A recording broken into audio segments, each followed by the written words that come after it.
Subscribe करिए हमारे channel target UP TET CTET को और बेल आइकन को दबाइए।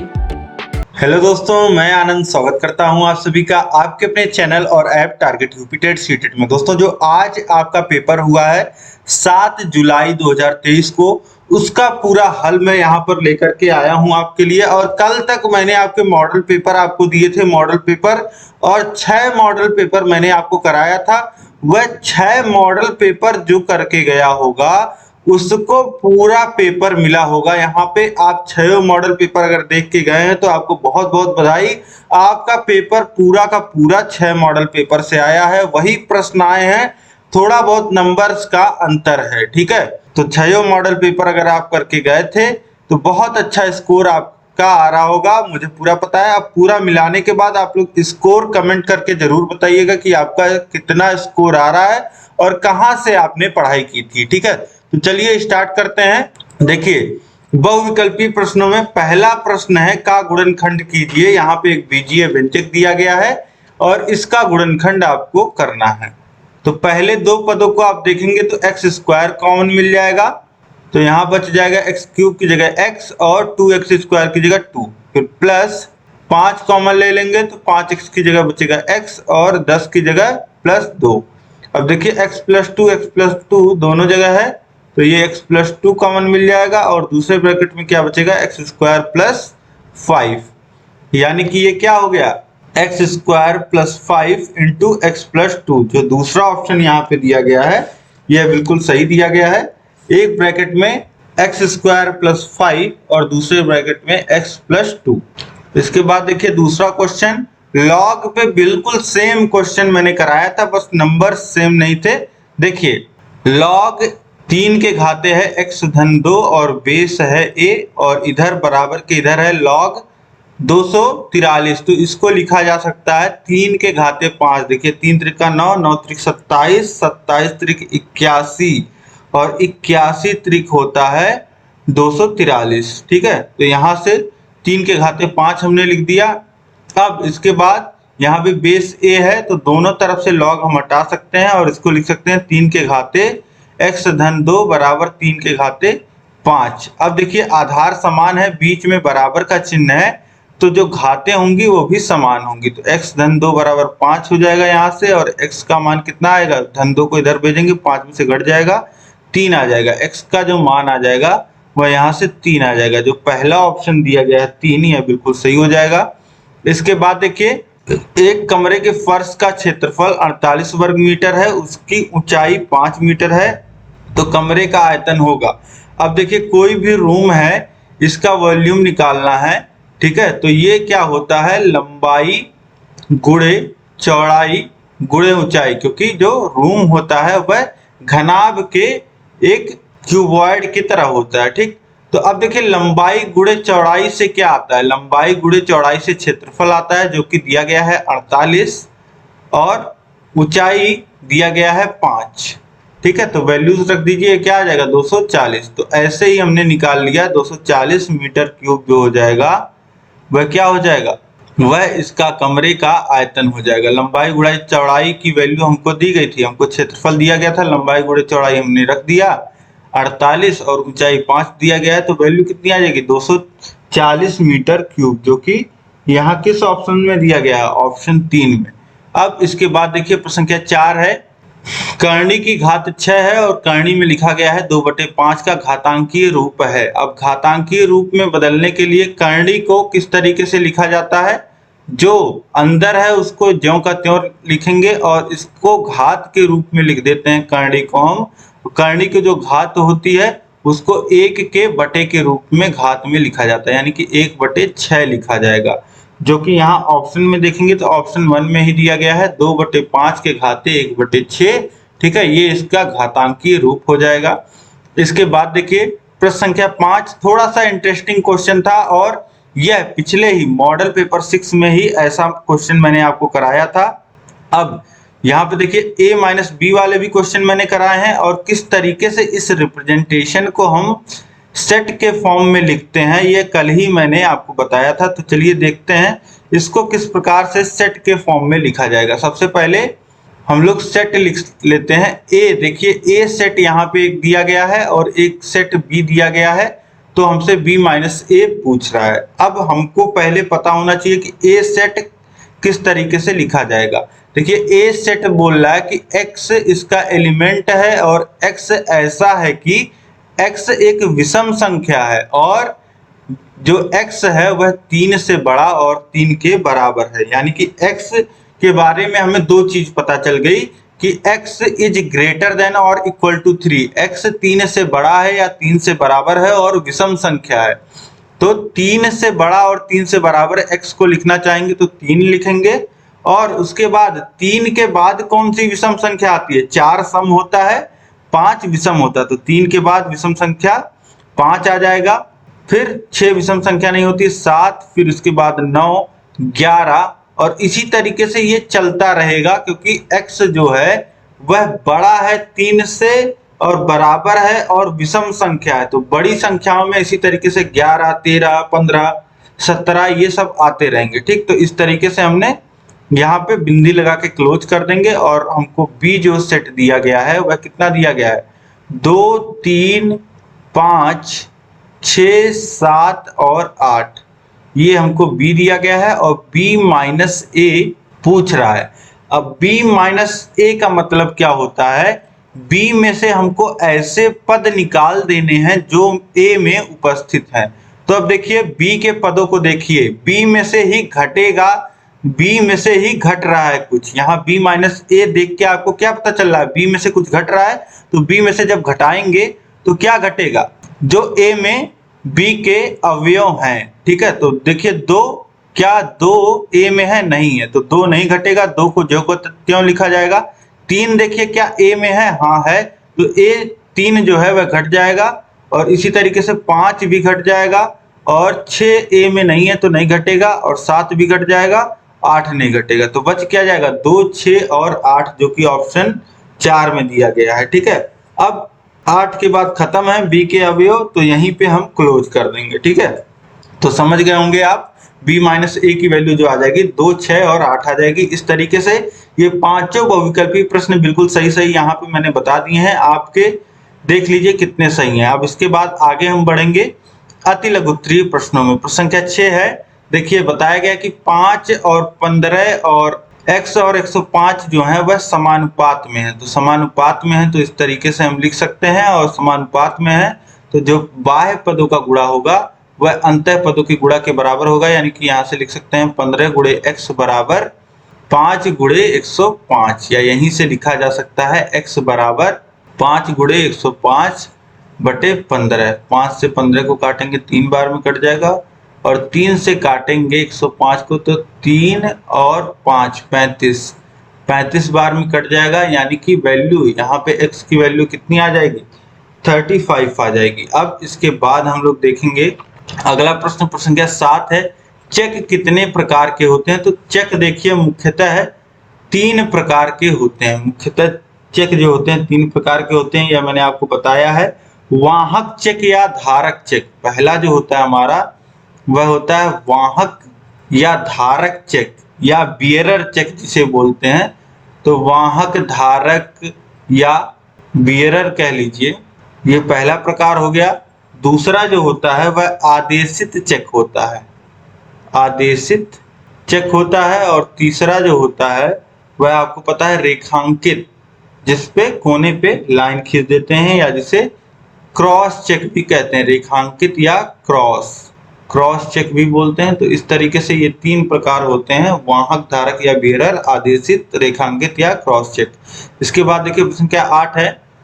40,000 का 8.5% वार्षिक ब्याज की दर से 4 वर्ष का साधारण ब्याज ज्ञात कीजिए। तो बिल्कुल सिंपल सा प्रश्न है, चलिए देख लेते हैं।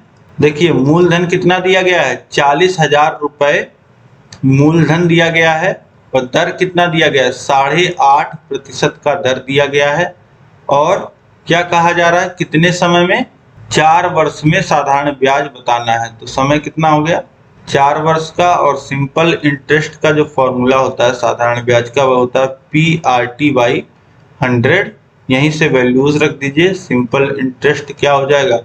P 40,000 गुणे आर सही। 8.5% को कितना लिख सकते हैं, देखिए 8 दूनी 16, 17/2 और 17/2 17 का 17 अंश में आ जाएगा, 2 हर में चला जाएगा, गुणे 4 और बटे हो जाएगा 100 गुणे 2, 2 शून्य 2 शून्य कट जाएगा, 2 से 4 को काटेंगे 2 बार में कट जाएगा, ये हो जाएगा 400 गुणे 34, 400 गुणे 34। फिर 34 का गुणा कर लीजिए 4 में, तो 4 चौको 16, 80 लगा 1 और 4 चौक 12, 1 13 और डबल 0, तो ये कितना आ जाएगा, वैल्यू जो आ जाएगी वह 13,600 आ जाएगी, 13,600। यह क्या हो जाएगा, इंटरेस्ट हो जाएगा 4 साल का 40,000 रुपए का 8.5% के दर से। अब इसके बाद देखिए प्रश्न संख्या 9 है, a plus B plus C का whole square plus 2 into A plus B plus C into A minus B minus C plus bracket में a minus B minus C का होल स्क्वायर। अब देखिए यहाँ पे अगर हम लोग एक सिंपल सा काम करें, यहाँ पे अगर कुछ लोगों को देख पा रहे होंगे, कुछ लोग जैसे a प्लस बी का होल स्क्वायर होता है उसी फॉर्म में ये चीजें लिखी गई हैं, लेकिन अगर जिसको नहीं समझ में आ रहा है वह क्या करे, a प्लस बी प्लस सी को x मान ले और a माइनस बी माइनस सी को y मान ले। ठीक, तो इसको आप देखिए क्या लिख पाओगे, x square plus 2xy plus y square, और इसको यहाँ से क्या लिख सकते हैं, x प्लस वाई का होल स्क्वायर, क्योंकि a प्लस बी का जो होल स्क्वायर होता है वह a square plus 2ab plus b square होता है। तो x प्लस वाई का होल स्क्वायर हम इतने को लिख पाएंगे और फिर x की वैल्यू y की वैल्यू रख दीजिए। x की वैल्यू जब आप रखोगे तो हो जाएगा a plus B plus C, और y की जब वैल्यू रखेंगे तो हो जाएगा plus a minus B minus C का होल स्क्वायर। अब यहाँ पे देखिए b और c कैंसिल हो जाएंगे, बचेगा क्या, 2a का होल स्क्वायर, यानी कि क्या बच जाएगा 4a स्क्वायर। वैल्यू कितनी आ जाएगी, 4a स्क्वायर। तो बहुत ही सिंपल था इसको सॉल्व करना, बस आपको शुरू में क्वेश्चन को बहुत ध्यान से देखना होता है। कल मैंने आपको बता के भेजा था परीक्षा में कि सभी प्रश्नों को बस आप शुरू में पहले बहुत ध्यान से देखिएगा, ऐसे प्रश्न जरूर ही आपके परीक्षा में पूछे जाएंगे, थोड़ा सा ट्रिकी रहेंगे। ठीक है, अब इसके बाद देखिए प्रश्न संख्या 10 है, एक बीजीय व्यंजक दिया हुआ है जिसमें दूसरे बीजीय व्यंजक से भाग दे करके भागफल और शेषफल बताना है। तो चलिए भाग देते हैं, 3x माइनस 8 से हमको भाग देना है, 3x माइनस 8 से भाग देना है किसमें, 9x cube minus 45x square plus 71x minus 40। अब देखिए पहले पद को देखना मैंने आपको सिखाया है, 3x पहला पद और यहाँ पे पहला पद 9x क्यूब, तो गुणा किससे कर देंगे, 3x स्क्वायर से, तो ये 3x क्या बन जाएगा 9x क्यूब, और फिर 3x स्क्वायर का गुणा होगा 8 में माइनस 8 से, तो माइनस 24x स्क्वायर हो जाएगा। अब घटाएंगे तो ये कट जाएंगे आपस में दोनों, और ये देखिए ये प्लस हो जाएगा, चिन्ह परिवर्तित होगा। अब यहाँ पे ये कितना आ जाएगा, ये आ जाएगा माइनस 45x स्क्वायर में से प्लस 24x स्क्वायर जो है वह जुड़ रहा है, तो ये हो जाएगा माइनस 21x स्क्वायर, फिर प्लस 71x जो है वह नीचे आ जाएगा। इसके बाद देखिए पहला पद यहाँ पे माइनस 21x स्क्वायर और वहां पे 3x, तो माइनस 7x से अगर हम गुणा करें तो ये हो जाएगा माइनस 21x स्क्वायर, और ये माइनस 8 से गुणा होगा तो हो जाएगा प्लस 56x।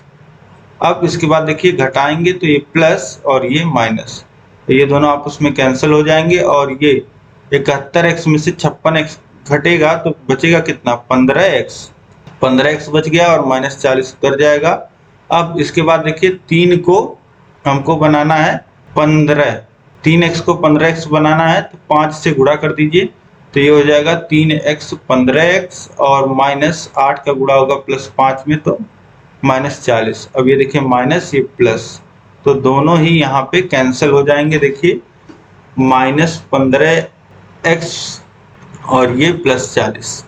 ठीक, तो इस तरीके से ये पूरा कट जा रहा है, तो भागफल ये हमारा भागफल हो जाएगा ये हो जाएगा भागफल की जगह लिखेंगे 3x² माइनस 7x प्लस 5 और शेषफल की जगह क्या लिखेंगे, शेषफल कुछ आ नहीं रहा है तो शून्य लिखेंगे। ठीक है, तो शेषफल शून्य हो जाएगा। इसके बाद देखेंगे प्रश्न संख्या 11 है, चित्र में ओ वृत्त का केंद्र है, एपी स्पर्श रेखा है, पीए की लंबाई ज्ञात कीजिए जहां ए स्पर्श बिंदु है। अब यहाँ पे देखिए एक वृत्त है, वृत्त में ओ जो है वह केंद्र है और ये जो पी ए है यह स्पर्श रेखा है और जो ओ ए है यह त्रिज्या है। अब किसी भी स्पर्श रेखा जो है वह स्पर्श बिंदु पे जहां वृत्त को स्पर्श करती है वहां पे अगर हम लोग केंद्र से रेखा मिलाएं, त्रिज्या खींचें तो त्रिज्या क्या होती है, इस स्पर्श रेखा पे लंब होती है। यहां से हम लोग कह सकते हैं ये जो कोण होगा वह 90 अंश का होगा। अब यह जब कोण 90 अंश का होगा तो हम लोग कह सकते हैं त्रिभुज OAP जो होगा यह क्या होगा, यह एक समकोण होगा। जब यह एक समकोण त्रिभुज हो जाएगा तो यहाँ पे देखिए जो 90 अंश के सामने वाली भुजा है वह कहलाती है कर्ण, यानी कि कर्ण का वर्ग बराबर हो जाएगा आधार OA का स्क्वायर प्लस AP का स्क्वायर। यहाँ पे पाइथागोरस प्रमेय हमने लगा दिया। समकोण त्रिभुज में कर्ण का वर्ग जो होता है वह बराबर होता है आधार के वर्ग और लंब के वर्ग के योग के। तो यहां से लिख सकते हैं 13 का स्क्वायर बराबर OA 5 का स्क्वायर धन AP का स्क्वायर, जो कि हो जाएगा AP का स्क्वायर बराबर 169 में से 25 घटेंगे तो 144 आ जाएगा, या फिर AP बराबर कितना आ जाएगा √144 या 12 का वर्ग लिख सकते हैं इसको, ये हो जाएगा 12। AP क्या आ जाएगा, ये आ जाएगा 12 सेंटीमीटर। ठीक, तो यहाँ से आसानी से इसको सॉल्व कर सकते थे। इतना हो गया आपका बहुविकल्पी और अतिलघुत्तरीय। इसके बाद हम लोग देखते हैं लघुत्तरीय प्रश्नों को। इसके बाद देखिए दोस्तों लघुत्तरीय प्रश्न है आपकी प्रश्न संख्या 12 है, 3/4 के घाते ऋण 2 भागा 2/3 के घाते ऋण 4। तो इसको देखिए सरल करना है, बहुत ही आसानी से हल कर सकते हैं आप, बस आपको पेशेंस रख करके क्वेश्चंस को हल करना था। तो देखिए हल करेंगे तो कितना आएगा। प्रश्न जो दिया गया है वह दिया गया है संख्या 12 है, 3/4 के घात में है ऋण 2 और फिर भागा 2/3 के घात में है ऋण 4, ये दिया गया है।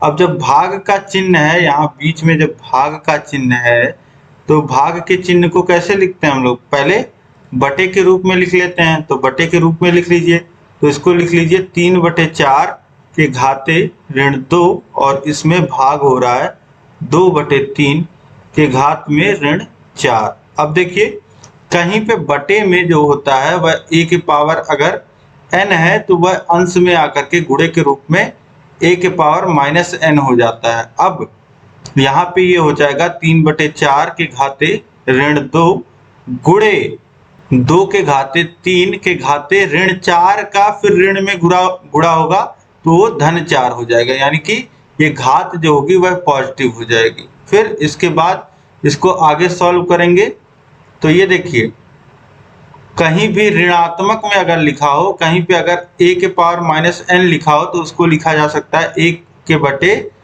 a के पावर n, पॉजिटिव में हो जाता है, यानी कि इसको लिखा जा सकता है 1 के बटे 3/4 के घाते धन 2, ऐसा लिखा जा सकता है। फिर गुणे 2 के घाते 2/3 के घाते 4।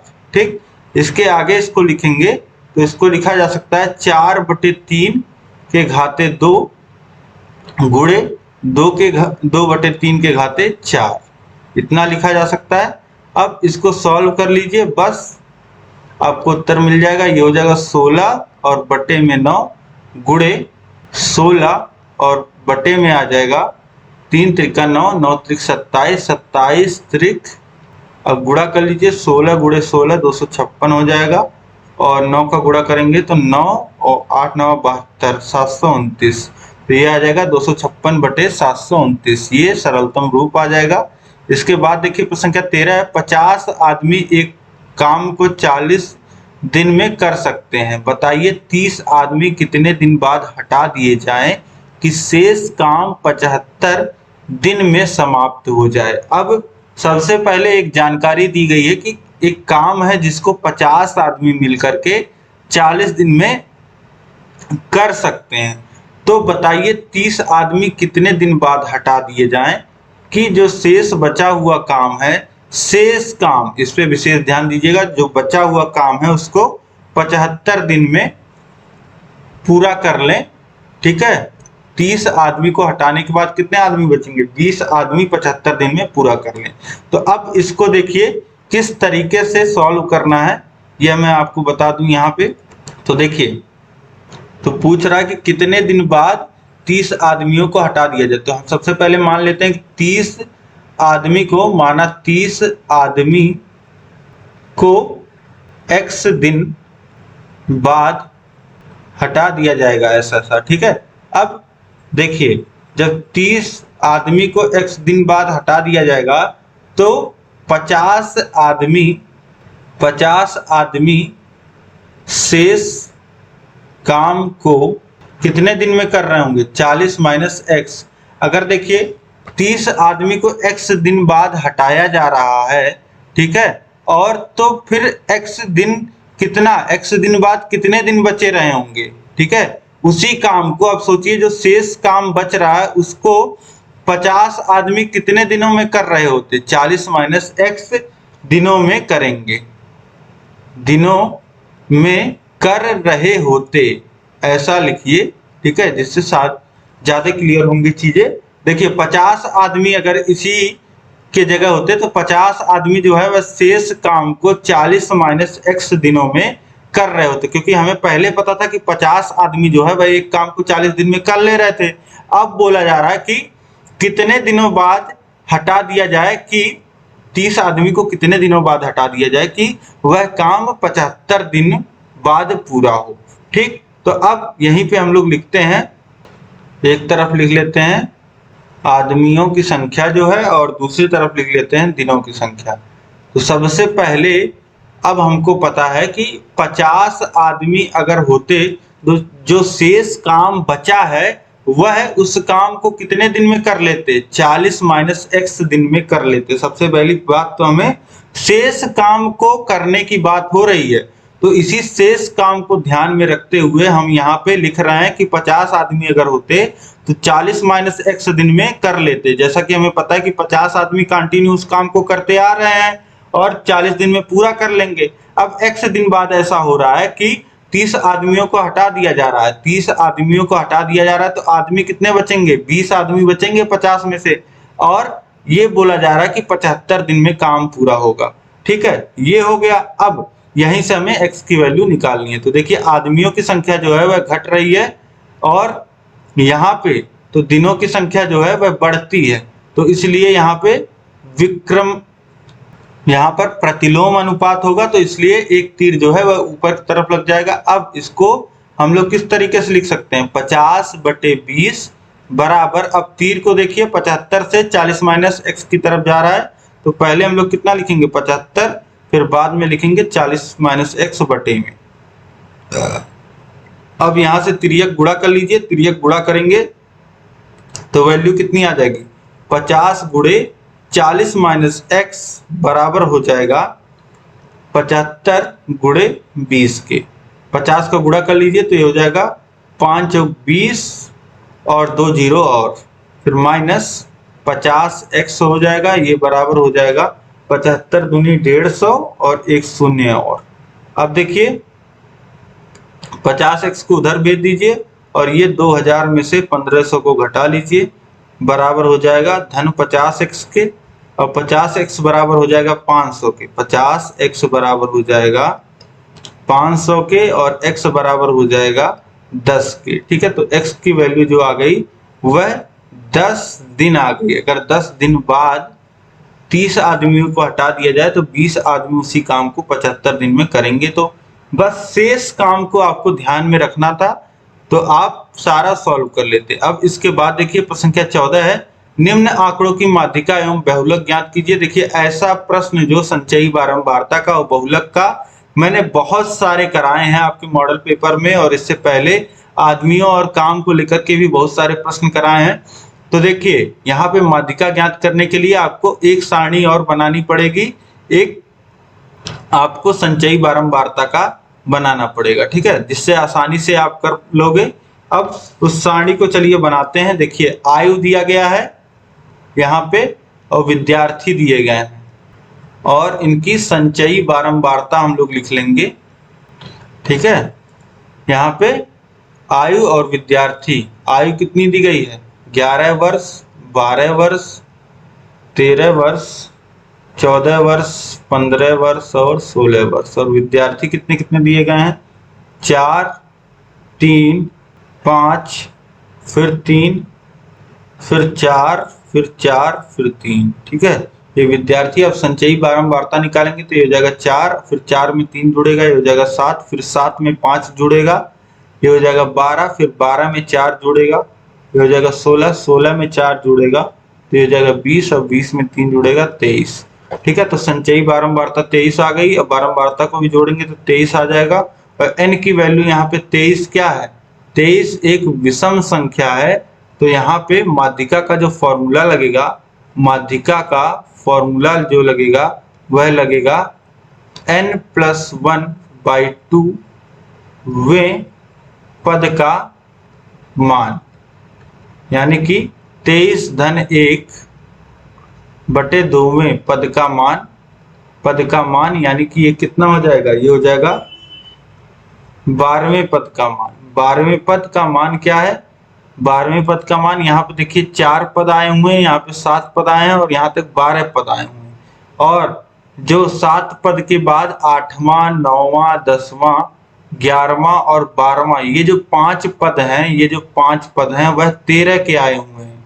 यानी कि 12वें पद का मान कितना होगा, 12वें पद का मान होगा 13, यानी कि माध्यिका 13 हो जाएगा। और जो बहुलक पूछा है, बहुलक भी देखिए, बहुलक वो होता है जिसका सबसे अधिक बारंबारता, जो सबसे अधिक बार आया होता है।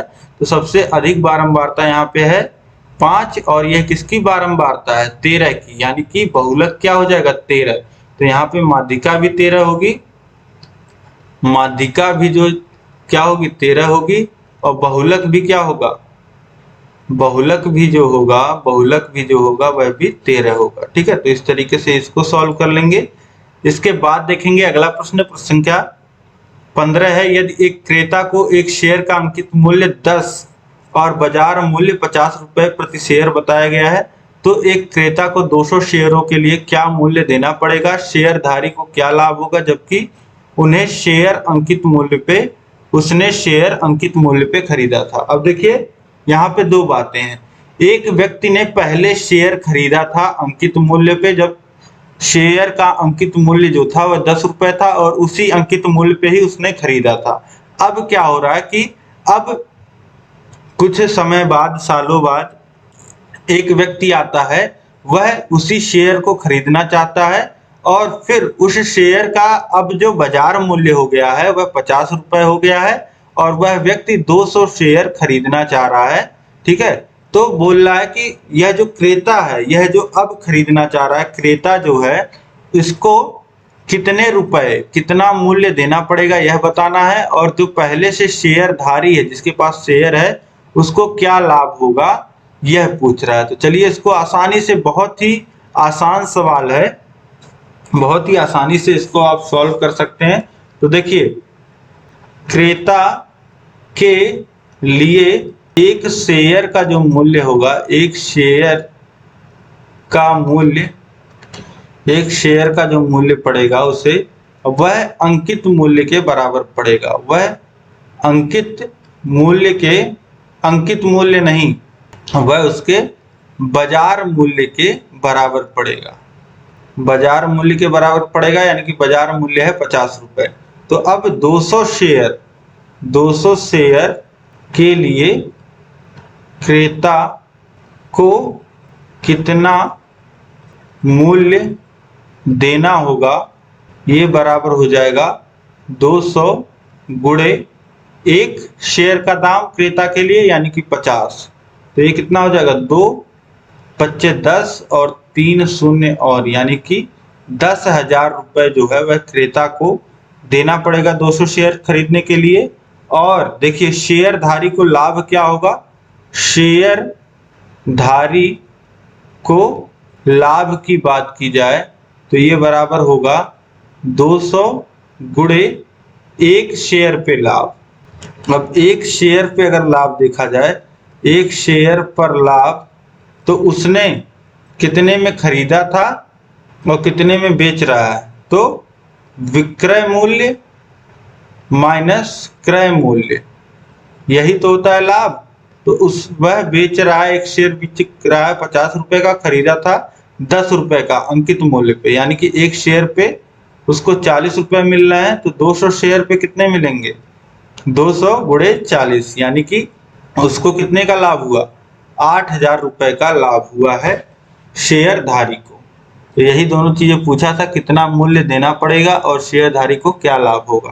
तो 10,000 रुपए उसे देना पड़ेगा क्रेता को, और शेयरधारी को लाभ होगा 8,000 रुपए का। इसके बाद देखिए प्रश्न संख्या 16 है, एक घनाकार टंकी की भीतरी भुजा जो है वह 30 है, टंकी की पानी से पूरी भरी है, टंकी पानी से पूरी भरी है, इसमें 7 लीटर पानी निकाल लिया जाए तो टंकी में पानी कितनी ऊंचाई तक रह जाएगा। अब देखिए बोल रहा है कि एक घनाकार टंकी है, देखिए एक इस तरीके से घन की आकार की टंकी बनाई गई है, और इस टंकी की जो घनाकार है तो सभी जो भुजाएं हैं वह 30 सेंटीमीटर की हैं, ठीक है, और ऊंचाई भी क्या है 30 सेंटीमीटर की है, लंबाई चौड़ाई और ऊंचाई 30 सेंटीमीटर की है, यानी कि इसका आयतन कितना हो जाएगा, जो आयतन हो जाएगा वह भुजा का क्यूब हो जाएगा, यानी कि 30 का क्यूब, और ये कितना आ जाएगा, ये आ जाएगा 27,000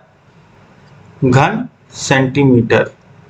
अब बोला जा रहा है कि इसमें से जो है यह टंकी जो है वह पूरी भरी हुई है, तो भरी टंकी का जो आयतन हो जाएगा, भरी टंकी का आयतन यही है, जो भीतरी आयतन यहाँ पे निकला है यह है 27,000 घन सेमी। अब इसके बाद 7 लीटर जो है वह पानी निकाल लिया जा रहा है।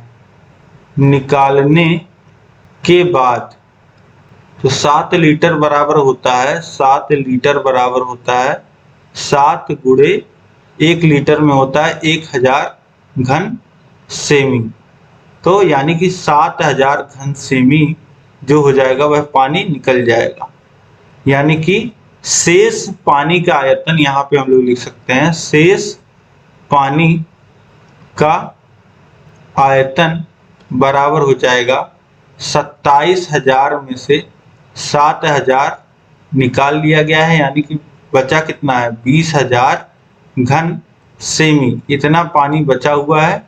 अब माना कि h ऊंचाई तक, माना h ऊंचाई तक पानी भरा है, h ऊंचाई तक अगर पानी भरा है तो उसका आयतन बराबर हो जाएगा किसके, ये जितना पानी बचा हुआ है वह कितना बचा हुआ है 20,000 घन सेमी। अब आयतन यहां से लिख सकते हैं, 30 लंबाई है, 30 चौड़ाई है और ऊंचाई हमने मान लिया है h, जो कि बराबर है 20,000 घन सेमी के। अब यहां से h बराबर लिख सकते हैं 20,000 बटे 30 गुणे 30, ठीक है, उधर गुणे में था यहाँ भाग में हो जाएगा, 0 से 0 कटेगा, 0 से 0 कटेगा, और ये हो जाएगा 200 बटे 9, यहीं पे छोड़ सकते हैं, या फिर आप सही के रूप में लिख दीजिए या दशमलव के रूप में लिख लीजिए, किसी भी रूप में लिख सकते हैं। तो 9 दूनी 18 बचेगा 2, फिर 9 दूनी 18, फिर दशमलव लगाएंगे, 2 जो बचा है वह 20 हो जाएगा, फिर 2 बार जाएगा, फिर 2 बार, तो इस तरीके से ये लिख सकते हैं 22.22 सेंटीमीटर, इतने ऊंचाई तक पानी बचेगा। जो पानी 30 सेंटीमीटर तक भरा था वह अब 22.22 सेंटीमीटर तक भरा है। अब इसके बाद देखिए नेक्स्ट क्वेश्चन है प्रश्न संख्या 17, चित्र में ओ वृत्त का केंद्र है, कोण COA 130 अंश है, तो कोण ABC और कोण ADC का मान ज्ञात कीजिए, ठीक है। ये कोण ABC और ADC का मान ज्ञात करना है, बहुत ही आसान है। यह वृत्त का चित्र आप देख पा रहे हैं, यहाँ पे वृत्त का चित्र दिया गया है, O जो है वह केंद्र है, और केंद्र पे जो कोण बन रहा है वह 30 अंश का बन रहा है। एक जीवा अगर AC यहाँ से हम लोग मानते हैं, तो इस जीवा द्वारा जो केंद्र पे कोण बनाया जा रहा है वह 130 अंश का बनाया जा रहा है। और यहीं से हम लोग जानते हैं कि जो केंद्र पे बना कोण होता है वह दोगुना होता है परिधि पे बने कोण के, यानी कि यह जो कोण हो जाएगा वह कितना हो जाएगा, 130 का आधा, यानी कि यह कोण हो जाएगा 65 अंश का। अब यह कोण जब 65 अंश का हो गया तो यहाँ पे आपको एक चक्रीय चतुर्भुज ADCB, ये 4 बिंदु को मिलाते हुए एक चतुर्भुज आपको दिख रहा है जो कि चारों बिंदु वृत्त पे हैं, तो ये हो जाएगा चक्रीय चतुर्भुज। और चक्रीय चतुर्भुज में जो सम्मुख कोण होते हैं उनका योग जो होता है वह 180 अंश होता है, यानी कि ये जो दो कोण आपको निकालने हैं आमने सामने के D और B, यानी कि कोण ABC और ADC, इन दोनों का योग कितना हो जाएगा, 180 अंश के बराबर हो जाएगा। एक कोण हमने निकाल लिया है ADC 65 अंश, तो कोण ABC का मान कितना हो जाएगा, 180 माइनस 65, यानी कि 115 अंश। इसका मान कितना आ जाएगा, 115 अंश। ठीक है, तो इस तरीके से इसको सॉल्व कर लेंगे, बहुत ही आसान था, निकाल लेते। इसके बाद देखिए अगला प्रश्न है, प्रश्न संख्या 18। 16,000 का 10% वार्षिक ब्याज की दर से 1 सही 1/2 यानी कि 1.5 वर्ष का चक्रवृद्धि ब्याज ज्ञात कीजिए, जबकि ब्याज छमाही देय है। अभी छमाही वाला प्रश्न मैंने आपको कराया ही था पिछले क्लास में। तो ये देखिए यहाँ पे किस तरीके से इसको सॉल्व करेंगे, चक्रवृद्धि ब्याज है और छमाही देय है। तो जब छमाही देय होता है तो दर जो होती है वह आधी हो जाती है। और कितनी छमाही है, 1.5 वर्ष में कितनी छमाही होंगी, 3 छमाही होगा। ठीक, तो समय हो जाएगा 3 छमाही, 3 हो जाएगा। और दर कितना हो जाएगा, दर आधा हो जाएगा 10/2 यानी कि 5% का हो जाएगा। तो इसी पे बस अब रख देना है, अब सॉल्व कर लेना है। देखिए 18 नंबर प्रश्न है, P दिया गया है कितना, 16,000 और दर आधा हो जाएगा तो 5% का हो जाएगा। समय छमाही जोड़ा जाएगा क्योंकि छमाही ब्याज लिया जा रहा है, तो 3 हो जाएगा, 1.5 साल में 3 छमाही होता है। अब इसके बाद देखिए फॉर्मूला लगा लीजिए, A बराबर P1 + R/100।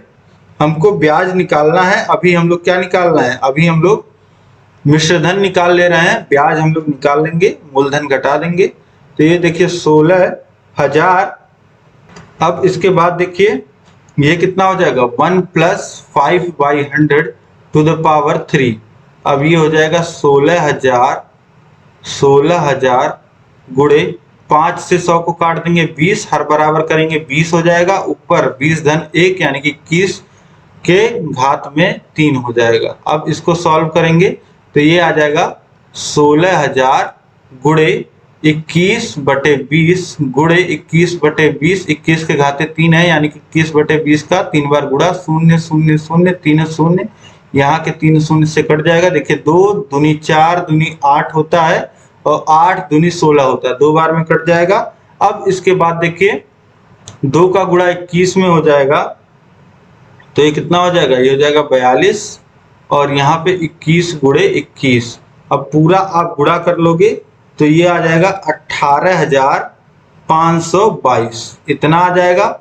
और आपको ब्याज निकालना है, ब्याज निकालना है तो मिश्रधन माइनस मूलधन हो जाएगा। तो मिश्रधन आया है 18,522 रुपए और मूलधन जो है वह कितना है, 16,000 रुपए का।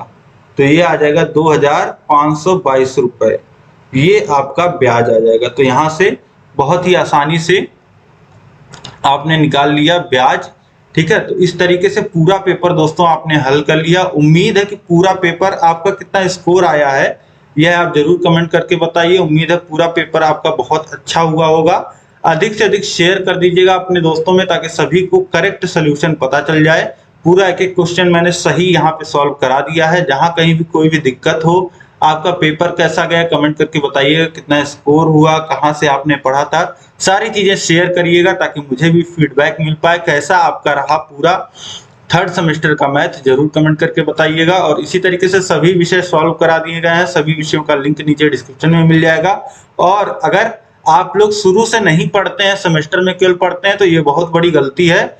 अभी से ही पढ़ना स्टार्ट करिए। 4th सेमेस्टर का पूरा जो है वह हमने पढ़ाया हुआ है, आपको चैनल पे सब कुछ मिल जाएगा, नीचे डिस्क्रिप्शन में लिंक मिल जाएगा। नहीं मिलता है तो आप सीधे हमारा कॉन्टैक्ट नंबर है वहां पे कॉन्टैक्ट कर लीजिए, व्हाट्सएप पे मैसेज कर दीजिए कि हमको 4th सेमेस्टर का पूरा पढ़ना है, वहां पे आपको लिंक मिल जाएगा, आप अपनी पढ़ाई बेहतर ढंग से कर पाएंगे। ठीक है, तो इस तरीके से उम्मीद है आप जुड़े रहेंगे और बेहतर तैयारी करते रहेंगे, डीएलएड में बहुत अच्छे अंक प्राप्त करेंगे। मिलते हैं नेक्स्ट क्लास में। जय हिंद।